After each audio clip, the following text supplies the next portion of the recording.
안녕하십니까. 교육안전위원회 위원장 상병원입니다. 의석을 정돈해 주시기 바랍니다.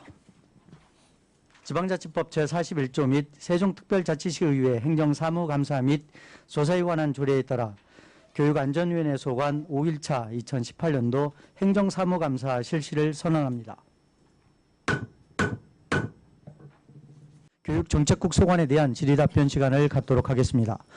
교육정책국 소관 공통사항에 대하여 질의하실 위원께서는 질의하여 주시기 바랍니다. 예, 박영 위원님 질의해 주시기 바랍니다. 저는 공통사항 111조 늘봄초를 명문학교로 육성하는 방안에 대하여 질의를 하겠습니다. 늘봄초는 과소학급으로 대단히 문제를 심각하게 겪고 있습니다. 그래서 공동학교를 지정했지요. 네, 도담초와 아름초 이렇게 두 학교를 공동학교로 지정을 했습니다. 아름초는 2015년에 시작을 했고요. 도담초는 2016년에 했습니다. 그래서 2018년도 그 전입학 학생 수를 보면은요. 아름초에서 늘봄초로는 62명이 이동을 했습니다. 그리고 도담초에서 늘봄초로는 19명, 그래서 합계 81명이 올해 이동이 된 것으로 이렇게 결과가 나왔습니다. 공동학교를 추진하는 것에 있어서 올해 정도의 결과라면 그렇게 좀 실패는 아니라는 생각이 듭니다.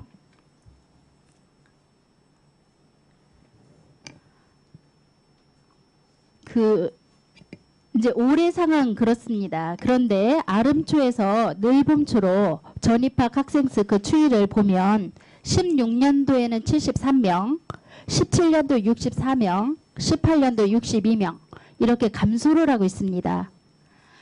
대단히 예산을 들여서 노력을 하고 있는데도 일단 아름초에서 늘봄초로의 학생 추이는 감소한다는 그런 어떤 변화가 보이고요. 도담초에서 늘봄초로 학생들이 이동한 추이를 보면 17년도 14명, 18년도 19명으로 증가를 했습니다. 증가는 했지만 5명 정도의 증가입니다. 그래서 그렇게 증가폭이 크지 않다는 걸 알 수가 있습니다. 지금까지 늘봄초에 공동학교를 운영하기 위해서 투자한 돈이 8억 5천 정도 됩니다. 많은 돈이 투여가 됐고요. 그 다음에 앞으로 또 5년 동안 투자할 그런 계획이 7억 5천으로 예상하고 있더라고요.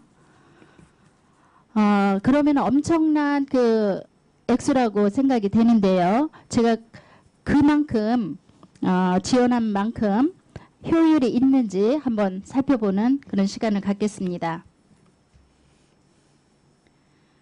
올해 2억 5천이 지원이 됐습니다. 그 상황을 보면은요. 2018년도 늘봄초 공동학교를 활성화시키기 위해서 지원한 내역입니다. 통학차량 지원으로 약 2천만 원, 방과후 지원 9,300만 원, 특성화 교육으로 4천만 원, 공동학교 프로그램 운영으로 9천만 원 해서 합계 2억 5천입니다. 그런데 이제 제가 통학 차량 지원이 2천만 원 정도 이렇게 설명이 돼 있어서 통학 차량이 몇 대 운영되는지 아시나요? 2대 운영. 네, 2대 운영을 하는데 2천만 원 정도 든다. 이 자료를 보고 이 정도면 우리 동지역이나 그다음에 읍면 지역에서 통학 차량을 요구하는 학교들에 대해서 그다지 큰 부담은 안 되겠다. 제가 이런 생각을 했습니다. 그래서 열심히 통학 차량에 관한 이런 자료를 찾아보고 했어요. 그랬는데 여기 통계를 보면 이것들을 더하면 2억 5천이 됩니다. 그런데 다른 자료를 통해서 제가 늘봄초에 더 세부적인 통학 지원 상황에 대해서 추가 자료를 요구했습니다.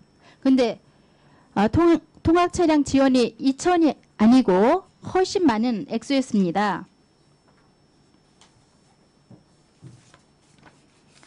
그 자료에 보면 그렇게 운영되는데 9,500만 원 정도가 든다고 되어 있어요. 다른 자료에는. 그래서 일단 여기서 1,900만 원이라고 이렇게 기술된 거에 대해서 좀 설명을 부탁드리겠습니다. 저한테 있는 자료는 1,900만 원으로 제가 알고 있는데 그 9,500만 원에 관한 자료를 저희한테 혹시 네네. 죄송하지만 받으셨나요? 네. 그 부분은 확인을 좀 저희가 해봐야 될 것 네, 같습니다. 제가 늘봄초 통학버스 운영 상세 내역 자료 제출을 요구했습니다. 여기에 네. 보면 네, 그렇게 되어 있습니다. 왜냐하면 그 통학 차량은 저희가 정책국에서 하는 일이 아니고 행정과에서 재무과에서 담당을 하고 있어서 그 부분은 저희하고 한번 검토가 필요한 사항이라서 검토해서 자료로 드리면 양해해 주시면 그렇게 드리도록 하겠습니다. 2017년도에 그 대형 2대를 쓰고 있고요. 그 다음에 2018년도에도 대형 2대를 쓰고 있습니다. 그래서 작년에는 6,400만 원을 지원했고요. 올해는 9,500만 원이 지원이 됐습니다. 같은 대형을 쓰고 대수도 같은데 대단히 그 3천만 원 정도의 또 증액이 됐어요. 이렇게 증액된 것도 좀 의아하지만 이렇게 큰 착오가 있다는 것은 더 좀 납득이 어려워서 좀 이따가 좀 해명을 좀 부탁을 드리겠습니다. 네, 재무과하고 검토를 한번 해보도록 그렇게 하겠습니다. 죄송합니다. 그리고 이제 그 통학 버스가 아름동에서 출발하는 것이 한 대가 있고요. 그 다음에 도담동에서 한 대 출발을 합니다. 그러면 아름동에서 출발하는 그 통학 버스를 보면 총 거리가 2.1km입니다. 1.1km고 예상 소요 시간은 12분이에요. 근데 아침에 2번 운영을 해서 총 넉넉하게 잡으면 12분이라 할지라도 그냥 30분으로 이렇게 추정을 할 수 있습니다. 그리고 하교는 4번 합니다. 그래서 60분을 잡아요.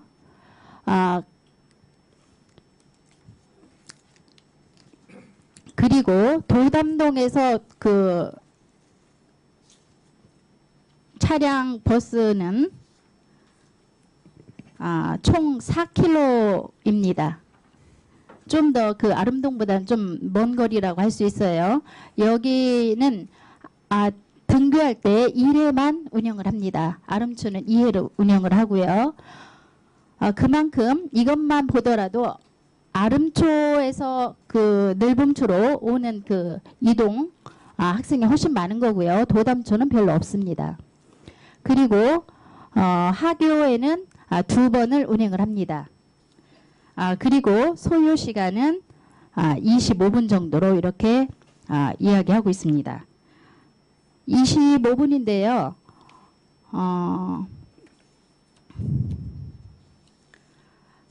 이제 통학 차량을 제가 지켜본 걸로 의하면 대단히 짧은 거리를 많은 어떤 지원을 통해서 운영을 하고 있다. 이런 생각이 들거든요.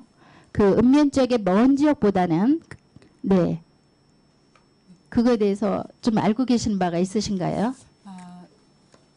의원님께서 자세히 저희들한테 이제 설명을 주셨기 때문에 그 통학 차량에 관한 것은 재무과에서 자세히 알고 있을 거라는 판단이 듭니다. 그래서 저희 정책국 해당 과와 재무과가 서로 그 부분을 검토해서 조정을 하도록 그렇게 하겠습니다. 그다음에 이제 통학 차량을 운영하려면 그 조례에 의해서 할 수가 있습니다. 그런데 그 조례는 동지역에 한한 그런 통학버스에 대해서만 조례가 있고요. 읍면 지역에 대해서는 조례가 없습니다. 네. 근데 이제 지난번 학군 조정 공청회가 있었습니다. 거기에서도 공동학교로 지정해 달라 아니면 통학버스를 지원해 달라 이런 요구사항이 굉장히 많았습니다. 이 조례를 기준으로 해서 그런 학부모님들 의견을 내셨을 텐데요. 공동학교를 지정을 못하겠다. 또 통학버스 지원도 어렵다. 교육청의 답변은 그렇게 간단했습니다. 그런데 분명하게 여기 통학차량 지원에 관한 조례에 보면 더 넓게 생각하고 면밀히 검토할 수 있는 여지가 있습니다. 그래서 통학버스에 관한 그런 어떤 그 민원이 많이 발생을 하고 있고 그렇기 때문에 이거에 대한 더 면밀한 검토가 필요하다고 봅니다. 네, 그렇게 하겠습니다. 읍면 지역에는 대부분의 학교들이 2대 내지 3대씩 그렇게 통학 차량이 있습니다. 읍면 지역은 훨씬 여유롭게 그렇게 이제 지원이 되고 있는데 동 지역은 굉장히 그 엄격하게 기준을 적용하고 있고요. 그래서 이런 부분에 학부모님들의 어떤 그 원성이 대단히 높다는 것을 좀 이번 기회에 더 인식을 해주셨으면 좋겠습니다. 네, 관련 과와 그 부분에 대해서 충분히 검토하도록 하겠습니다. 다음 질의하실 위원님, 네, 윤영건 의원님 질의해 주시기 바랍니다. 어진 도담동 지역구 윤영건 의원입니다. 이 캠퍼스용 공동교육과정의 운영 주체가 학교입니까 아니면 교육청입니까? 교육청입니다. 그렇죠. 네. 자, 그리고 이 캠퍼스용 공동교육과정은 토요일 날 주로 개설이 되고 있죠. 수요일 날 방과 후에 후에도 그리고 있고요. 예, 토요일 날 오전 반, 예. 토요일 날 오후 반 이렇게 예, 자, 세 그러면 과정입니다. 여기 운영 교과 내용을 보면은 이제 고급 물리 그리고 고급 수학 1, 고급 수학 2, 뭐 정보과학, 상업 경제 뭐 등등해서 이것은 정규 교육 과정도 포함되어 있는 것이죠. 정규 교육 과정에서도 개설을 할 수가 있습니다. 그런데 각 학교마다 예를 들어서 수학 2 같은 경우에는 심화 과목이기 때문에 소인수 과목이거든요. 그래서 학교 자체에서 개설하기가 어렵습니다. 그래서 권역별로 이렇게 학교를 모아서 한 개 반을 편성하고 그런 거. 이제 소수 인원이 이제 네, 소수 인원을 과목을 모아서. 수강하는 그런. 네. 자, 그러면은 특히 토요일에 개설되는 과목에 대해서 학생들의 출결 관리라든지 이런 부분을 입력을 하죠. 그렇습니다. 도우미가 다 자, 그러면 있습니다. 그 입력을 언제 합니까? 저희가 출결 관리에 대해 나이스에다 하지 않습니까? 출석부가 있어서요. 잠깐만, 그 나이스가 입력이 가능합니까 토요일 날? 나이스에 입력을 하지는 않습니다. 나이스 안 저희가 합니까? 일단 그 각 권역별 학교에 중심 학교에 출석부가 있습니다. 그래서 거기에 출석부를 체크하고 그 학생들을 관리하는 그러한 도우미를 채용을 해서 학습 저희가 도우미. 네. 하고 있습니다. 예, 그리고 그 도우미가 출결 체크한 것이 나이스에 또 입력이 됩니까? 나이스에 입력하지는 않습니다. 이 캠퍼스 공동 교육 과정은 나이스와 무관하게 네. 진행을 하고 있단 말이죠, 이게. 저희가 이제 80% 이상 출석을 80%죠? 네, 80% 이상 출석을 했을 경우에는 이수한 것으로 인증을 해주죠. 저희 교육청에서. 이수라는 것은 어떤 의미입니까, 이게? 그러니까 어떤 시험을 봐서 ABCD의 그 성취도를 내는 게 아니고 그러니까 패스했느냐 아니냐 그런 것만 판단을 해서 이수로 인증을 해주면 그 부분을 저희가 학생 생활기록부에 입력을 할 수가 있습니다. 자, 그러니까 이수를 했을 결국 캠퍼스형 공동 교육 과정도 이 대학 입시 내신에 포함되지 않습니까? 학생부에 지금 내신에는 포함되지 네. 않고요. 네. 저희가 세부 특기사항 난에라든지 아니면 창의적 체험활동 난에다가 입력을 해주면 저희가 학생부 종합전형 할 때 그 부분을 그 입학사정관들이 좀 감안을 하는 거죠. 어쨌든 그게 학생부 종합 전형에 반영이 되기 때문에 결국 그게 대학 입시에 관련돼 있지 않습니까? 네, 그렇습니다. 자, 그러면은 요 거점형 학교와 그 온라인 공동 과정 그리고 이제 진로 탐색 과정 이런 부분에 약 2017년부터 현재까지 약 한 12억 이상이 지금 투입되고 있습니다. 그렇죠? 그렇습니다. 예. 이 막대한 재정이 투입되고 있는데 여기에 비해서 참여율은 절반으로 줄어들고 또 폐강률도 절반이고. 자, 그리고 이런데도 만족도 조사는 지금 이 자료에 보면은 학생들 88% 2017년도입니다. 학부모 86%, 강사들은 90%를 만족하고 있다. 이게 조사가 됐습니다. 이것도 8월, 12월 두 번에 걸쳐서 2018년도에도 7월에 만족도 조사를 했습니다. 그렇죠? 예. 학생이 86%, 학부모 82%, 강사가 88%. 이 캠퍼스형 공동교육 과정에 참가한 학생들이나 교사, 학부모들을 대상으로 만족도 조사를 하면 당연히 이런 결과가 나오죠. 그렇지 않습니까? 자, 그러면은 이 캠퍼스형 공동교육 과정에 참여하지 않은 나머지 92% 지금 저 캠퍼스형 공동교육 과정에 참여하는 비율을 보면은 8%입니다.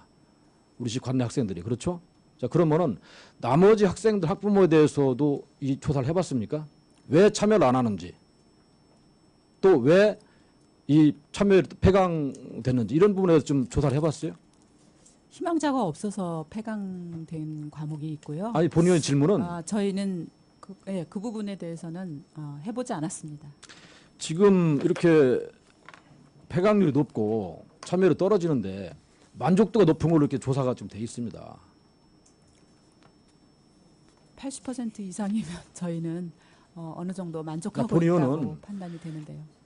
이렇게 폐강률이 높고 참여율이 떨어지는데 즉 예산 투입 대비 재정을 투입한 대비 효과가 떨어지고 있다 이런 방증인데 이 부분에 대해서 만족도 조사만 가지고 이 프로그램이 잘 되고 있다 이렇게 좀 판단하십니까?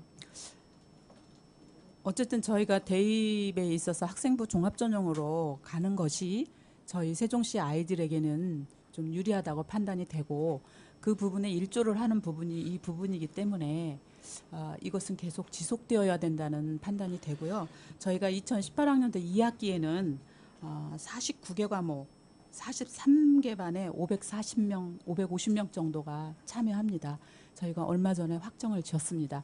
대개 상반기에는 조금 아이들이 주춤했다가 하반기에 많이 이렇게 몰립니다. 그래서 하반기에는 조금 많은 학생들이 참여하는 것으로 그렇게 알고 있습니다.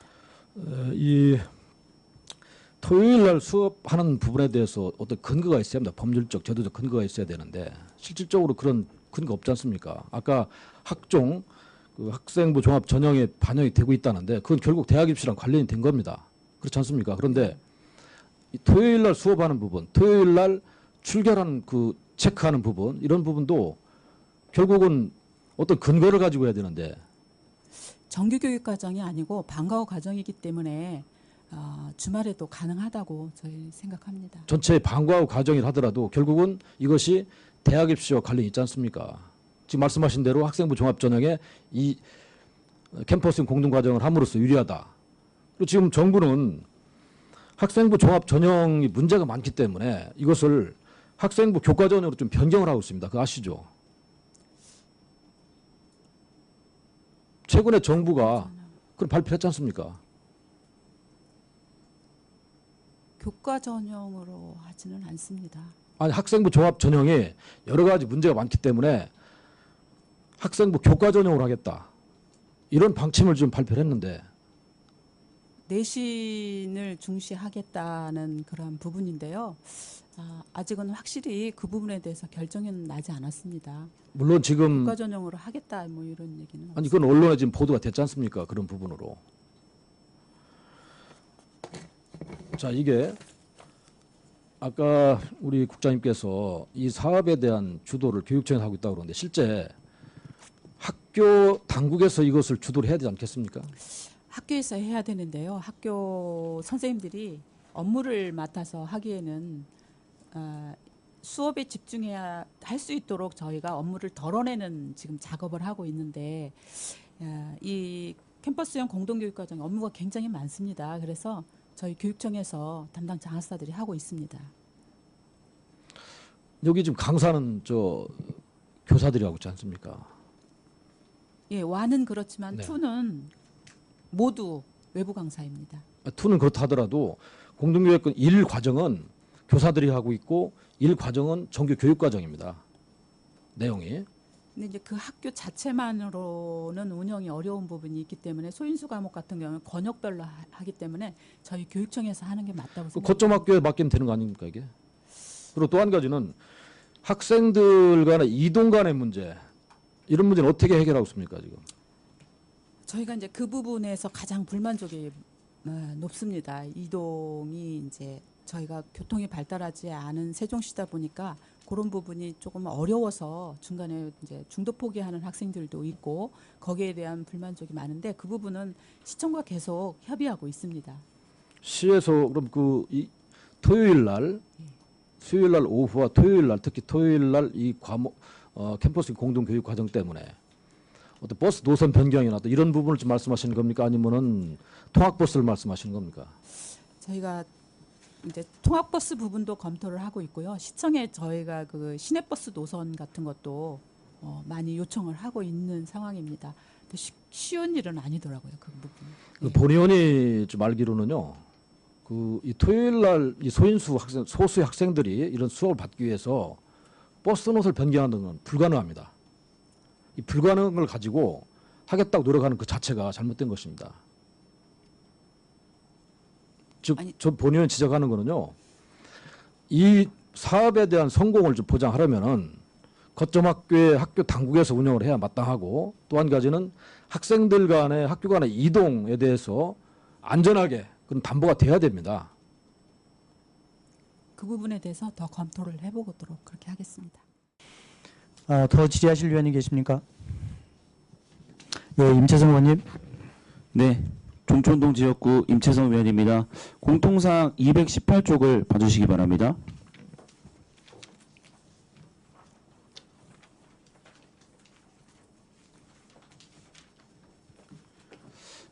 보시면은 지적사항에 학교폭력 발생에 대한 사전 예방과 대책 마련 요구라고 나왔습니다. 그렇죠? 예. 예. 맞습니다. 소관사항 78쪽도 봐주시기 바랍니다.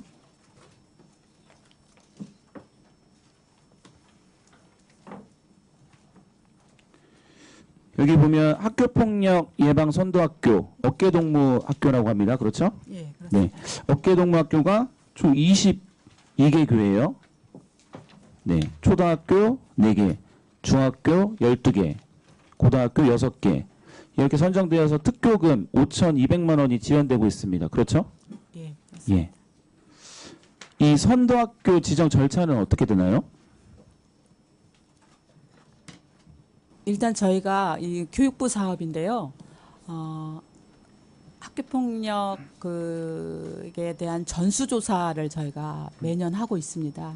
전수조사를 통해서 학교폭력이 일어나고 있는 빈도수가 높은 학교를 우선 학교하고 협의해서 이러한 사업을 권장하고 학교에서 신청에 의해서 저희가 예산을 내려주고 사업을 진행하고 있습니다. 지정학교를 보면은 학교폭력이 조금 횟수가 많은 네, 그런 학교 그렇습니다. 위주로 지정을 한다는 네, 말씀이죠. 네. 그러면은 신청을 하는 학교 위주로 먼저 하고, 그러고 나서 교육청에서도 봤을 때 저희가 먼저 예, 이제 전수조사를 통해서 네, 지정을 빈도수가 하고 높은 학교를 먼저 지정하고 그 이후에는 가만하고 신청. 있다가 학교에서 학교하고 협의해서 그 학교에서도 하겠다고 하면 네. 저희가 하고 있습니다. 선도학교 지정 후 예산은 어떻게 사용되어지나요? 학교로 내려줘서 학교에서 프로그램을 그러니까 신청할 때 계획을 받습니다. 그 계획에 의해서 행해지는 것으로 그렇게 알고 있습니다. 그리고 그 나중에 계획 안에는 정산보고도 어떤 받습니다. 프로그램이 있어요? 제가 학교에 있을 때 해본 내용은 아이들하고 그러니까 학생 부장이라고 표현을 하는데요. 그분이 주축이 되어서 아이들하고 식물도 좀 같이 길러보고, 그러니까 네. 그 학교 폭력이 좀 위험성이 높은 아이들을 네. 모아서 동아리 활동식으로 이것을 운영하고 있습니다. 그러면 여러 식물도 가지 길러보고 예. 동아리 활동도 하고 이렇게 네. 특교금 5,200만 원이 쓰고 있는데, 그럼 동아리 활동 내에서는 주로 어떤 프로그램이 이루어지나요? 학교 폭력 예방에 또래 대해서 활동도 하고요. 또래 활동이요? 예, 그러니까 같이 또래 조정 네. 역할도 좀 하고요. 네. 또래 상담, 또 회복적 생활교육이라고 그래서 네. 강사를 초빙해서 어떤 케이스 바이 케이스로 이렇게 상담 활동도 하고 그렇습니다. 그럼 5,200만 원이라는 예산에서 보면 뭐 강사를 초빙해서 케이스 바이 케이스 뭐 이런 5,200만 경우도 원을 한 있고. 학교에 주는 게 아니고요. 그렇죠. 이거는 이 이제 모든 학교에 나눠주는 22개 교회에 다 나눠주는 예, 건데 예. 보면은 지금 그 안에 프로그램이 있지 않습니까? 예. 예, 그 부분에 대해서 지금 여쭤보는 거고요. 각 학교마다 프로그램이 조금 다릅니다. 그래서 제가 그 세세한 네. 부분까지는 파악하고 있지 못해서 죄송합니다. 좀 반응이 좋은 프로그램 그래도 몇 가지만 좀 말씀해 주실 수 있나요? 죄송한데 제가 자료로 드리면 어떠시겠습니까? 양해해 주시면. 그럼 자료로 제출해 주시고요. 어떤 프로그램이 있는지 드리겠습니다. 476쪽 좀 봐주세요. 관련해서 최근 2년간 학교폭력 발생 및 조치 현황이에요. 그렇죠? 네. 근데 지금 보시면은 선도학교로 지정되었음에도 불구하고 학교폭력이 감소되지 않은 경우가 있습니다. 보시면 478쪽을 봐주세요. 두루중 같은 경우에는 2017년 3건에서 481쪽을 보시면 2018년 6건으로 오히려 2배로 늘었습니다. 그렇죠? 지금 선도학교로 지정이 됐고 특교금으로 예산이 내려가서 그렇게 진행이 되고 있어요. 근데 오히려 지금 학교폭력이 2배로 늘었어요. 이거 왜 그렇죠? 두루중학교는 학급 수가 많이 그 사이에 증가를 했습니다. 그래서 학생 수도 많아져서 이제 아이들이 많다 보니까 아무래도 그러한 학교폭력 건수도 늘어났고요. 저희가 이 어깨동무 활동 그거 하나만 가지고는 학교폭력을 예방하기에는 한계가 있습니다. 소인수 아이들이 동아리 활동식으로 움직이기 때문에 그렇고요. 이제 그 한 가지 프로그램만 가지고는 학교폭력을 예방하기에는 좀 그래서 여러 가지 사업들이 함께 이루어져야 된다고 네, 생각합니다. 맞습니다. 지금 어깨동무학교 한 가지 프로그램만으로는 학교폭력을 예방하기에는 굉장히 네. 제한이 많이 있는 걸로 알고 있습니다. 그러면은 어깨동무학교 이외의 교육청에서는 좀 더 노력한 부분이 있습니까? 학교폭력 예방을 위해서. 저희가 학교폭력 예방 교육도 그 의무적으로 시행해야 되는 시간이 있습니다. 제가 정확히는 네. 모르겠는데 그러한 학교폭력 예방 교육도 하고 있고요. 학생들 대상으로 제가 옛날에 보면은 그 아침마다 몇 개 학급씩 모아서 이렇게 예방 교육을 한 적이 있습니다. 그런 것도 있고요. 그다음에 위클래스나 그런 게 하고 연계해서 그런 학교폭력을 유발할 수 있는 아이들을 집단 상담을 통해서 상담 활동도 하고 있고 저희가 필요하면 외부 강사를 모셔서 아이들 연수도 강의도 특강도 하고 있습니다. 그리고 이제 무엇보다도 그 학교폭력 예방은 네. 담임 선생님들의 관심이라고 생각이 됩니다. 그래서 그런 선생님들 연수도 하고 있고 또 관리자 연수도 하고 있고 그렇습니다. 지금 상담이라든지 뭐 외부 강사를 초빙해서 강의라든지 그리고 선생님들이 조금 관심을 기울여져서 이런 부분들이 좀 단발적으로 해야 될 부분이 아니라 좀 지속적으로 관심을 갖고 그렇게 진행해 나가야 될 필요가 있다고 본 의원은 생각합니다. 예, 그렇습니다. 예, 자 좋습니다. 그러면 어깨동무학교가 학교폭력 예방에 어느 정도 효과가 있는 것으로 보여요. 자료에 보면은 네. 감소가 되죠.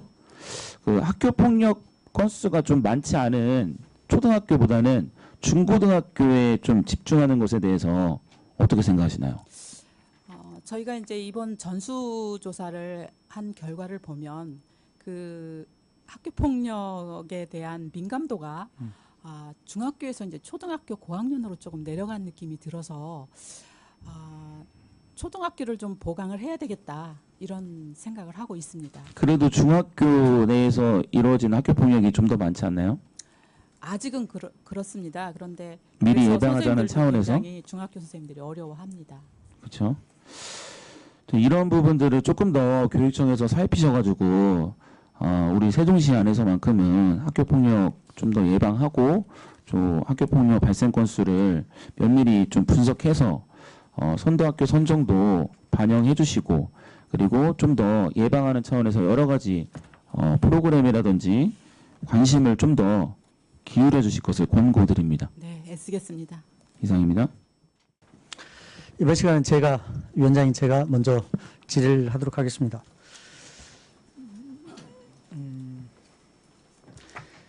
중학교 학군과 관련해서요. 학군과 관련해서 동일 학군 내에서 학생들 배정하는 기준에 대해서 간단하게 설명 좀 해주시기 바랍니다. 중학교 말씀하시는 예. 거죠. 저희가 추첨에 의해서 하고 있습니다.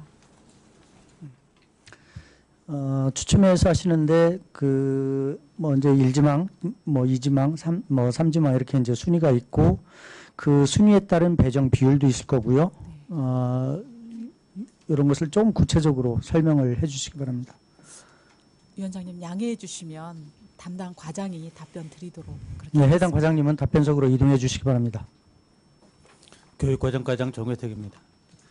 위원장님께서 말씀하신 그 배정 방법에 대해서 간단히 말씀을 드리겠습니다. 중학교 학생들의 경우에는 1지망, 2지망까지 지원을 받는데 근거리 우선이라 하여서 자기 그 살고 있는 거주지의 정문부터 원하는 학교의 정문까지의 거리를 1지근거리, 2지근거리에서 5지근거리까지 나누고요. 그 지근거리의 순으로 경쟁이 될 경우에는 학생들이 배정이 됩니다. 중학교 배정의 방법의 경우가 그러합니다. 다음에 그 배정 시에 경쟁이 되지 아니할 때는 지망한 학교에 100% 배정이 되고 경쟁이 될 경우에는 그 지근거리 순으로 배정이 됩니다. 고등학교의 경우에는 중학교만 먼저 말씀해 주시기 네. 바랍니다. 중학교의 경우 그런 식으로 배정이 됩니다. 그러면 1지망으로 배정되는 비율이 얼마나 됩니까?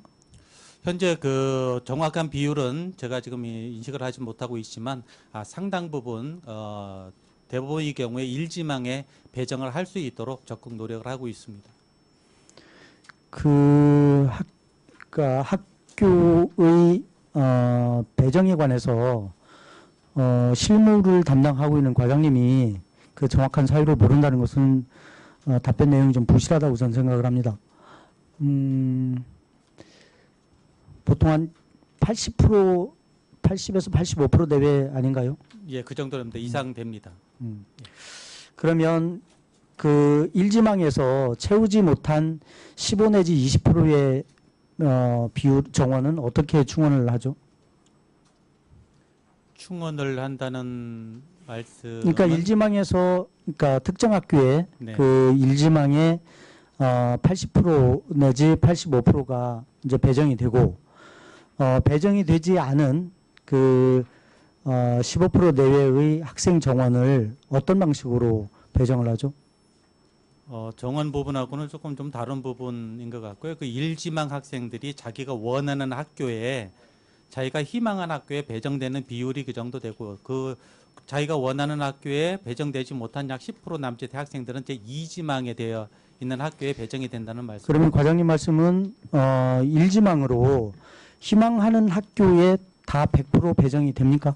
100% 배정이 안 됩니다. 100% 배정이 안 되면 그러니까 지망하는 학생 기준으로 봐서요. 네. 그 자신이 원하는 그러니까 1지망으로 쓴 학교가 다 배정이 안 될 수 있는 거죠. 네, 그렇습니다. 그러면 학생 기준으로 봤을 때 그러면 이제 2지망으로 이제 넘어가는 거고요. 네.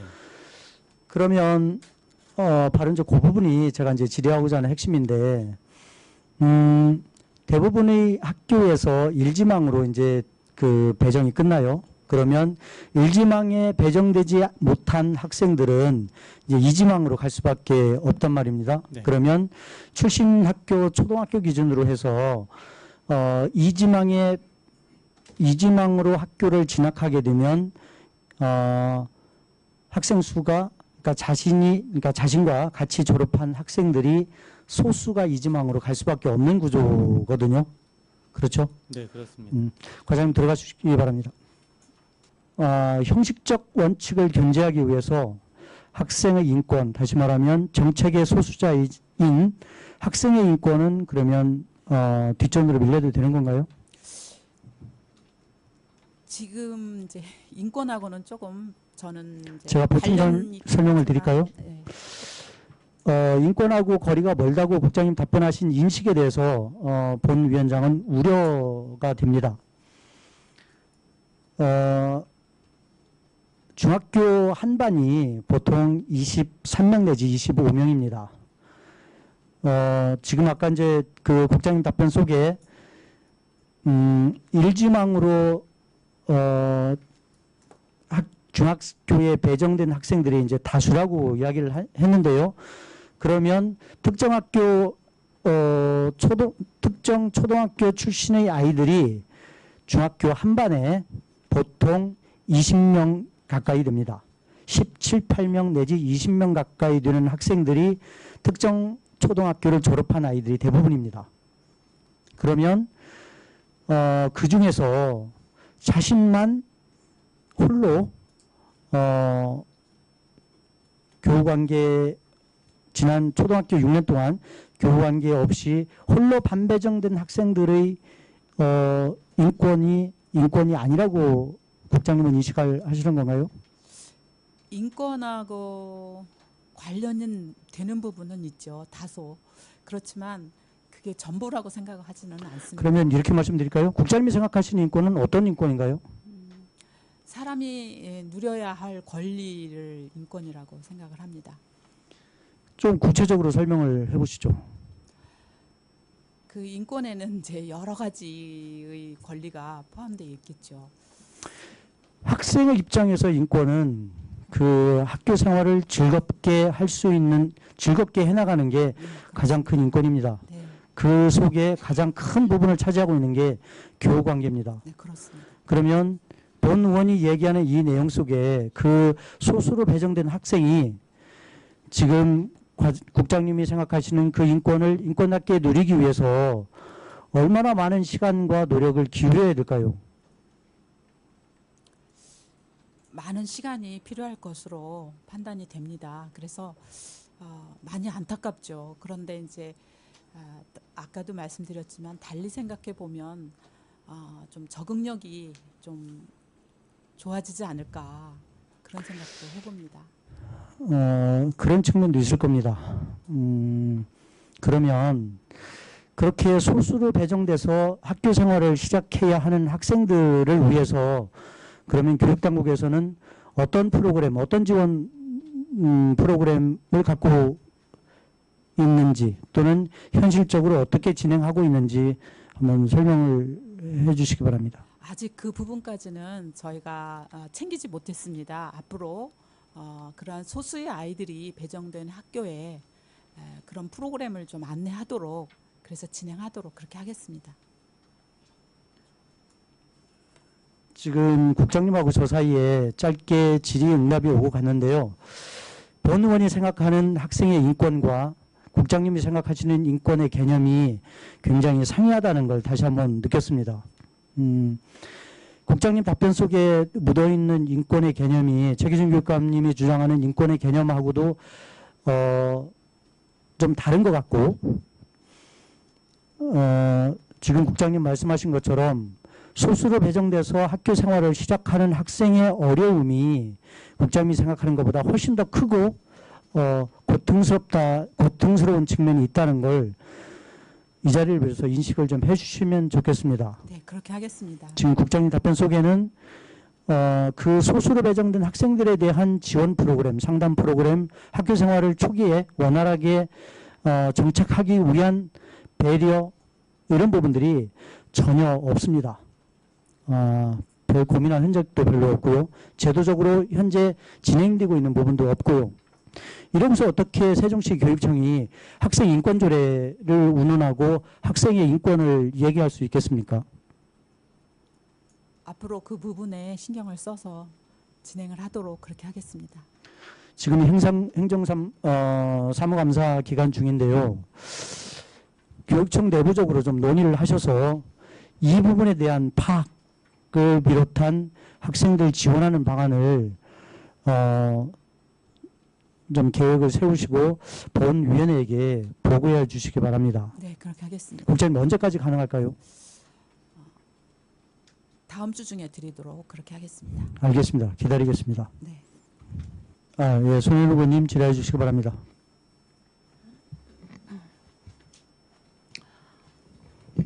본위원회에서는 어제 하이텍 고등학교를 방문했습니다. 거기에서 이제 여러 가지 얘기들을 들을 수 있었는데요. 저기 소관사항 332쪽 책자를 한번 봐주시기 바랍니다.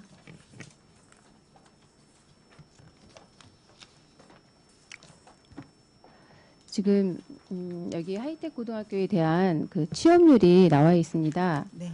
2016년도에 52.4%, 17년도에 63%, 18년도에 48.5%. 지금 17년도만 약간 증가를 했고 지금 많이 지금 하락한 상태입니다. 그리고 또 취업의 질 또한 매우 좋지 않았습니다. 이러한 이유가 어디에 있다고 생각하십니까? 그 17년도에 저희가 제주도에서 그 현장 실습 나간 학생이 사망한 그런 일이 있었습니다. 그래서 그걸로 인해서 그 학부모님들의 그 불안해하는 그러한 심리도 거기에 작용했을 것 같고요.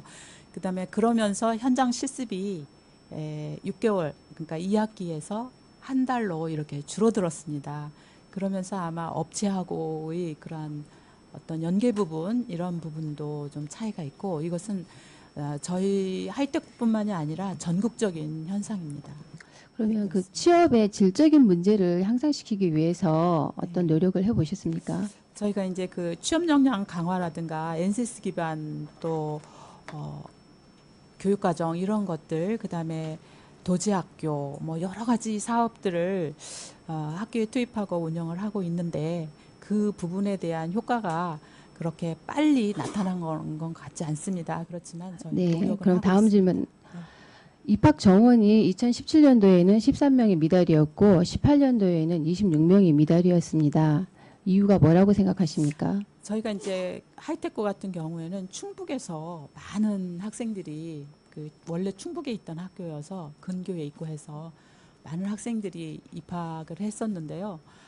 전국적으로 이 특성화고를 지원하는 학생들 비율이 낮아졌습니다. 그러면서 충북에서 그 충북도 부족하기 때문에 더 이상 이쪽으로 이렇게 오는 것을 막았다고 할까요? 그래서 저희가 소수의 학생들밖에 올 수 없었습니다. 그래서 이제 동지역 아이들을 좀 이렇게 입학할 수 있도록 진학 지도를 하고 있지만 그 부분에서 효과가 좀 덜한 것 같습니다.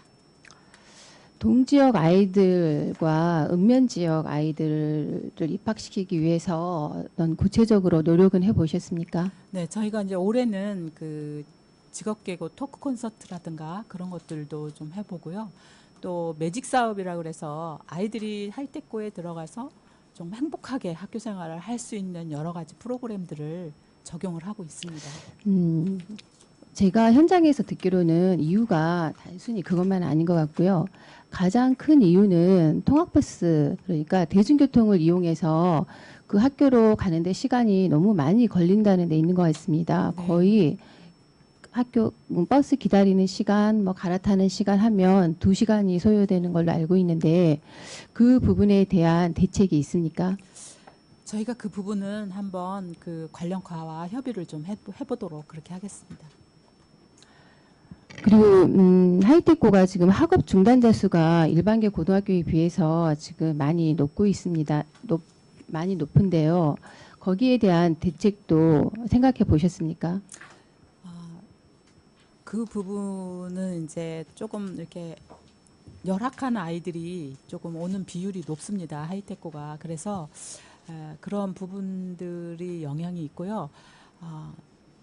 정말 그 아이들을 잘 보살펴 줘야 된다고 그런 생각이 들어서 관련 업무 담당자라든가 학교 선생님들한테 주문을 하고 있음에도 불구하고 예를 들면 이제 저희가 학교에서 어떤 상담 프로그램을 운영을 해서 아이를 좀 이렇게 저기 하고 있으면 집에 돌아가면 또 가정 환경이 그렇지 못한 아이들도 많이 있거든요. 그래서 그러한 연유에서 오는 것이 아닐까 이런 생각이 들고 저희가 학업 좀더 노력을 해야 되는 것 부진 학생도 많을 것 네, 같은데 그렇습니다. 거기에 대한 그 실효성 있는 그 대책들이 전혀 없는 것 같아요.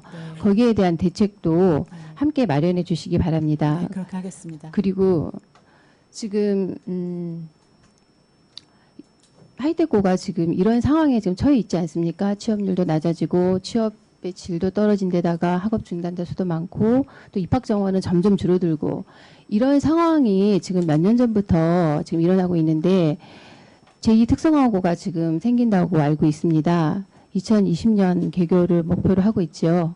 어디에 생깁니까? 현재 금호중학교 위치에 생긴 거기가 금남면에 있죠. 네. 위치가 지금 이 동지역하고 상당히 가까운데 네, 그렇습니다. 학생들이 어느 쪽으로 몰릴 것 같습니까? 저희도 그 부분에 대해서 많은 우려를 하고 있습니다. 그래서 어떤 대책들이 마련이 돼야 된다고 생각이 되어서 관련 과에서 지금 논의를 하고 있는 중입니다. 제2특성화고에 설치되어 있는 학과는 뭐뭐 있습니까? 과정들이 어떤 과정들이 있는지 설명해 주십시오. 간단하게 해 주십시오. 4개 과가 있는데요. 네. IT 전자과, 자동화 시스템과, 전기 제어과, 바이오학과, IT 전자과 이렇습니다. 이 과들이 하이테크에 있는 그 과정들하고 비교했을 때 어떻다고 생각되십니까? 같은 공업 계열이긴 하지만 똑같지는 않습니다. 화학공업과하고 기계과가 하이테크에는 있고요. 약간 전자나 바이오 그쪽으로 이쪽 제이특이 있기 때문에 겹치지는 않습니다. 겹치지는 않지만 향후 이 학교 출신들이 취업을 했을 경우에 취업의 질적인 문제에 있어서는 차이가 있겠지요. 그럴 수 있습니다. 지금 하이테크에 지금까지 투입된 예산이 얼마입니까? 최근 3년 동안. 특성화고에 투입되는 예산은 저희가 생각하는 것보다 훨씬 많습니다. 그거에 비해서 어떤 실효성은 그다지 크지는 않지만 어려운 아이들이 가는 것이기 때문에 예산 투입에 대해서 저희도 이제 많은 생각을 하고 있는데 정부 정책이 이제 그쪽으로 많이 이렇게 투입을 하는 경향이 있어서 거의 다 특교 사업으로 저희가 진행을 하고 있습니다. 특교 사업이든 지자체에서 예산을 지원을 하든 엄청난 돈이 지금 투입이 되고 있고요. 어제 현장 가봤더니 생각한 것 이상으로 규모가 컸습니다. 그리고 지금 또 신축을 하고 있더라고요. 그 강당이죠. 그리고 뭐 여러 가지 시설 개선에 대한 투자도 지금 많이 되고 있는 걸로 알고 있습니다. 이렇게 지원을 많이 해놓고 하이테크를 제대로 그 궤도에 올려놓지 않고 또 제2특성화고를 또 설립을 해서 하이테크가 어쩌면 전부 위기에 처할지도 모르는 그런 상황에 맞게 됐는데 이 부분에 대해서 어떻게 생각하십니까? 저희도 많은 염려를 하고 대책을 강구하고 있습니다. 충분히 예측했을 것 같은데요.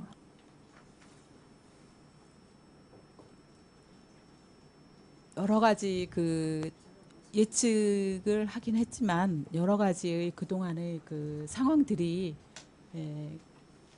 그렇게 되어서 저희도 조금 걱정을 많이 하고 있습니다. 예측을 했음에도 불구하고 제2특성화고 이 설립을 빨리 이렇게 추진한 그 이유가 뭔지 저는 계속 궁금합니다. 위원장님께서 양해해 주시면 담당 과장님이 답변을 드리도록 그렇게 하겠습니다. 창의인재교육과장 사진숙입니다. 학업부진 대책에 대한 우리 그 특성화고에 어제 현장 방문 시에도 조금 말씀드렸습니다만 저희가 그 직기초 능력이라고 해서 우리 특성화고 학생들에 대한 직업 기초 능력 향상을 위한 방과후 과정이나 이런 부분들이 예산으로도 편성이 돼 있고요. 지금 현재 하고 있고 양상은 조금 작년보다는 좀 올랐지만 아직도 조금 부족한 편입니다. 계속해서 지도하겠습니다. 그리고 이제 그 제2특위에 대해서 왜 세종 하이테크가 있음에도 불구하고 지금 제2특을 했느냐라고 하는 질문에 대해서 답변을 드리면 지금 현재 세종직업계구의 학생 비중 현황이 7점 전국 대비 우리는 7.6%인데 전국은 지금 18.5로서 학생들의 다양한 진로를 선택할 때에 아직도 부족하다. 그 규모 자체가 특성화고 규모 자체가 부족하고 그리고 다양한 학과가 지금 현재 4개 학과로 운영이 되고 있는데 학과를 다양하게 해서 우리 지역사회 산업 수요 분석이라든지 이런 연구를 통해서 직업계고가 서로 발전할 수 있도록 종합적으로 추진하는 계획. 잠시만요. 예. 지금 새로운 학과가 새로운 수요에 맞춰서 학과가 필요해서 설립했다라는 그런 내용이신 것 같은데 지금 그 학과 개편이 세종여고 같은 경우는 학과 개편을 예정하고 있는 걸로 알고 있거든요. 이미 끝났습니다. 올해부터. 예. 그럼 19년도부터 그게 적용이 되는 거죠? 18년부터 적용이 돼 있는 거예요? 예.